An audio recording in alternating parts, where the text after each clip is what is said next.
روسیه وایي چې د افغانستان اسلامي امارت په رسمیت پیژندل د پراخ بنسټه حکومت پر جوړېدو پورې تړاو لري.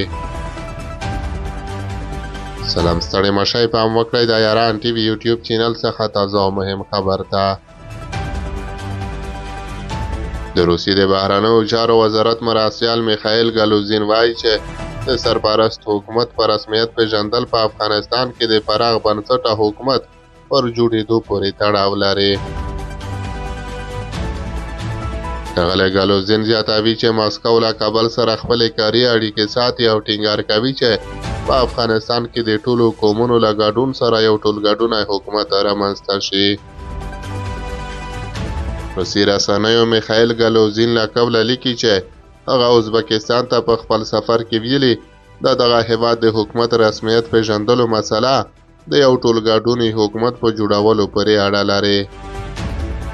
داسې حکومت چې د افغانستان د ټولو قومونو، مذهبونو او سیاسي ګوندونو استازي پکې ګډون ولري.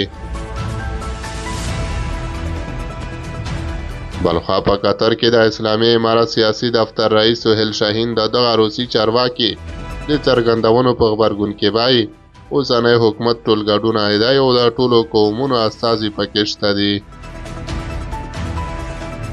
ښاغلی شاهین په دې هکله زیاتوي چې دمګړی د اسلامي امارت په حکومت کې د ټولو قومونو استازي شتون لري او د دې ترڅنګ د تیرې ادارې 15,000 مامورین په اوسني حکومت کې کار کوي. واقعیت دا دی چې هغو کسانو چې د ښکېلک پلوي کبله اوس له هېواده بهر دي نور په حکومت کې د ټولو قومونو استازي حضور لري. ورته مهال د سیاسي چارو ځینې شنونکي په دې باور دي چې سرپرست حکومت باید د هېوادونو مشروع غوښتنې ومني او متخصص او مسلکي کسان په بېلابېلو برخو کې په دندو وګماري. د سیاسي چارو شنونکی ګل محمدین محمدي وایي شونې ده چې په حکومت کې ځینې شتې موجودې وي، خو هیله لرم چې په حکومت کې مسلکي او متخصص کسان وګمارل شي او حکومت باید د افغانانو ځینې نورو غوښتنې هم ومني او د زده کړو د حق په ګډون په نورو برخو کې هم د هغوی حقونه ورکړي. د سیاسي چارو شنونکی سید بلال احمد فاطمي څرګندوي کله چې روسیه اسلامي امارت په رسمیت وپېژني او امنیتي او پوځي تعاملات نږدې کړي، له دې سره به په سیمه کې د امریکا استخباراتي پلانونه په خپله ناکامیږي. نو روسانو باید په دې برخه کې روښانه او سم دریځ خپل کړي.